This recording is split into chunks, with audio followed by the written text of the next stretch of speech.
তারিখে একটা ইতিহাস রচনা হয়েছিল। কি রচনা হয়েছিল? কোনো বাঙালি বিভিন্ন সংগঠন ছিল, কেউ ঐক্যবদ্ধ হয়নি। 7 তারিখ হাওড়ায় 3টে সংগঠন ঐক্যবদ্ধ হয়েছে, আজকে 4 নম্বরে এসেছে আমাদের সাথে। বাংলা ভাষা একতা মঞ্চ এসছে, আমরা বাঙালি আছে, নববাংলা পরিষদ আছে, জাতীয় বাংলা পরিষদ আছে। এরপর এক ছাতার মধ্যে আরো 10টা সংগঠন আসবে। এটা সময়ের অপেক্ষা, সময়ের দাবি হয়ে যাবে। সুতরাং এবং এই যে সরকার আজকে যে 75 বছর 77 বছরের যে স্বাধীনতা পরবর্তী সময় যে সমস্ত সরকার এসছে, সে পশ্চিমবঙ্গে বিশেষ করে যে ডানপন্থী বামপন্থী, তারা তো বাঙালির জন্য কোনো রকম তাদের কোনো এজেন্ডা নেই। তারা বাঙালির জন্য আলাদা করে কিছুই ভাবেনি। তারা তাদের ভোট ব্যাংকটাকে অটুট রাখার জন্য বিভিন্ন জায়গা থেকে লোকজনকে আনিয়েছেন, ঢুকিয়েছেন এবং তাদের ভোটটা সিকিওর করেছেন যে তাদের ভোট আমরা পাবই। তো এই হলো অবস্থা বাঙালির। এবং আমাদের কেন্দ্রে যে সাম্প্রদায়িক শক্তি রয়েছে, তারা তাদের উস্কানি তো সবসময় চলছে এবং তারা চাইছে যাতে বাঙালি কোনোভাবেই কোনো শক্তি যেন মাথা চাড়া দিয়ে উঠতে না পারে। কারণ তারা ভালো করেই জানে বাঙালির মেধা সারা ভারতবর্ষে বাঙালির মেধার কাছে আর কেউ ধারে কাছে আসতে পারবে না। সেই জন্যেই তারা বাঙালিকে চাপিয়ে রেখেছে, দাবিয়ে রেখেছে। আমাদের বক্তব্য হলো, আপনারা এই বাংলা ভাষা এবং বাঙালির যে অস্মিতা, তাকে আপনারা আগিয়ে নিয়ে চলুন। সবাই পুজোর সময় আনন্দ করতে নেমেছেন, কিন্তু মনে রাখবেন যে আমাদের যে সমস্ত ভাই বোনেরা বাইরে রয়েছে, তারা নিদারুণ কষ্টের মধ্যে রয়েছে এবং সরকার বলছে তাদের নাকি ফিরিয়ে নিয়ে আসবেন। তো ফিরিয়ে নিয়ে আসবেন বলছেন অনেক দিন ধরে, কিন্তু এখনো পর্যন্ত কতজনকে যে ফিরিয়ে এনেছেন তার কোনো হিসাব আমাদের কাছে নেই, বা আমরা কোনো কাগজ চ্যানেল কোথাও এখনো পাইনি।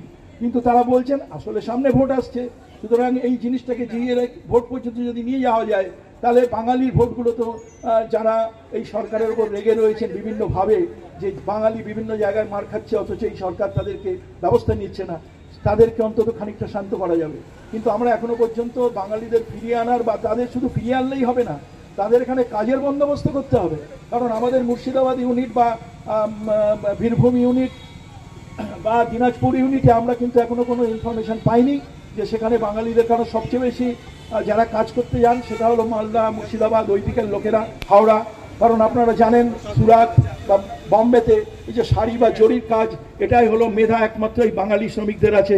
বা সুরাটে যে ডায়মন্ড কাটিং বা বম্বেতে যে ডায়মন্ড কাটিং, সেগুলো বাঙালি শ্রমিকরাই করে।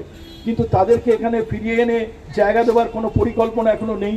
শুধু বলে যাচ্ছেন যে আমরা 22 লক্ষ লোককে ফিরিয়ে আনবো, রোজই কাগজে দেখি, কিন্তু আমরা এখনো কিছু সুরাহা হলো না। বাঙালিরা লড়তে শিখেছে, লড়তেও জানে, আবার লড়বে। একটা সময় আমরা বিশ্ব মানবতা দেখেছি, বিভিন্ন জায়গায় বিশ্ব মানবতা, আমরা শ্রেণী সংগ্রাম দেখেছি। ওই সংগ্রাম আর চাই না, আর ভিয়েতনাম কলকাতায় দেখতে চাই না। আমরা বাংলাটাকে বাংলার মতো করতে চাই, বাঙালি করতে চাই। বাঙালির জাতিসত্তা, সেটাকে প্রচার শুধু নয়, যাতে মানুষের মধ্যে অন্তরীণ হয়, সেইটা দেখতে চাই।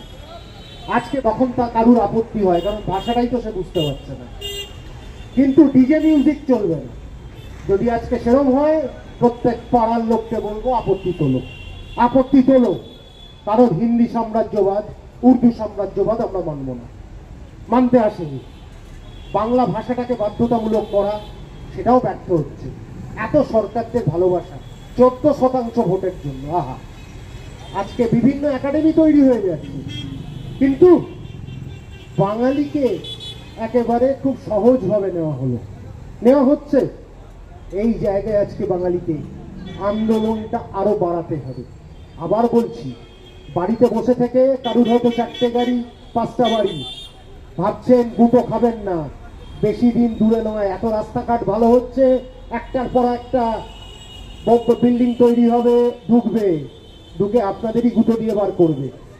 তো সেই জায়গায় থেকে আজকে বাংলা আর পাঞ্জাব, এই দুটো জায়গা সব থেকে বেশি কষ্ট পেয়েছে, অস্বীকার তো করার নেই। আজকে কিন্তু দিল্লির তখন সরকার বাঙালির জন্য কিছু করেনি, তাও পাঞ্জাবের জন্য কিছু করেছে। আজকে খান মার্কেট ছিল, ফরিদাবাদ ছিল, কিন্তু আজকে বাঙালির জন্য সেভাবে কিচ্ছু করা হয়নি। বাঙালিদের কষ্ট করে বিভিন্ন জায়গায় এসে বসতির মধ্যে থাকতে হয়েছে, একটা ঘরে 14 জনকে থাকতে হয়েছে।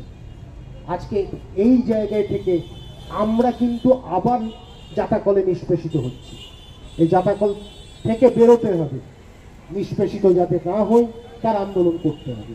তবে একটা কথা, এটা শেষ নয়, এই আন্দোলন শুরু হলো, এটা একটা ইতিহাস যে আজকে বাঙালি সংগঠনগুলো একত্রিত হচ্ছে, একটা ছাতার তলায় হচ্ছে।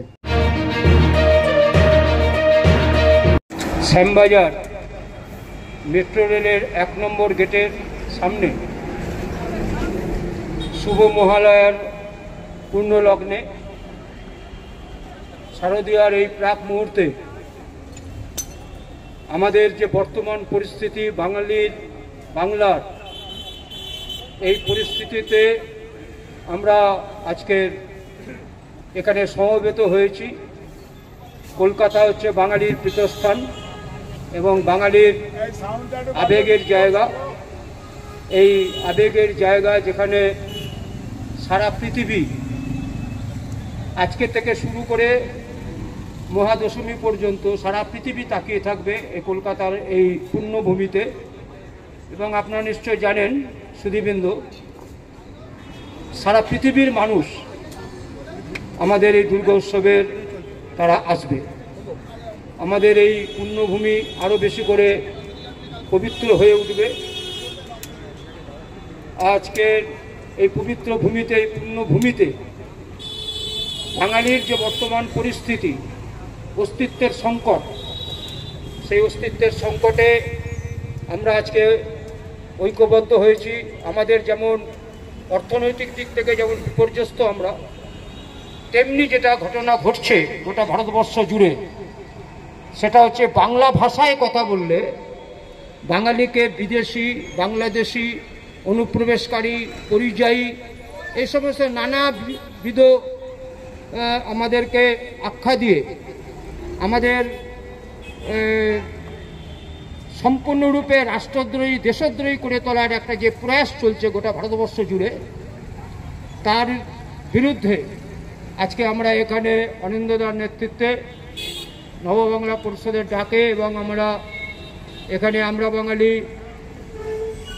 জাতীয় বাংলা পরিষদ আর বাংলা ভাষা একতা, আমরা আজকে একতাবদ্ধ হয়েছি এবং আমরা আজকে এখানে সভা আমরা শুরু করব।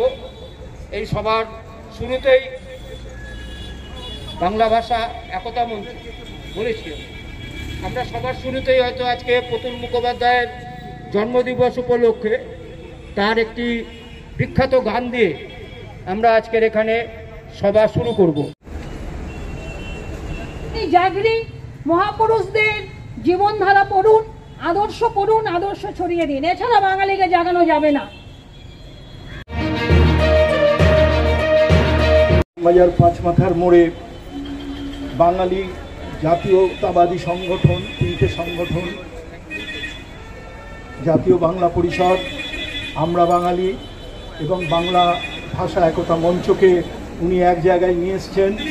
এবং আজকে আমাদের এই সবাই মিলে যে আন্দোলনের সূচনা আগের দিন আমরা হাজরায় করেছিলাম, তারই দ্বিতীয় সভা হচ্ছে আজকের এই শ্যামবাজার।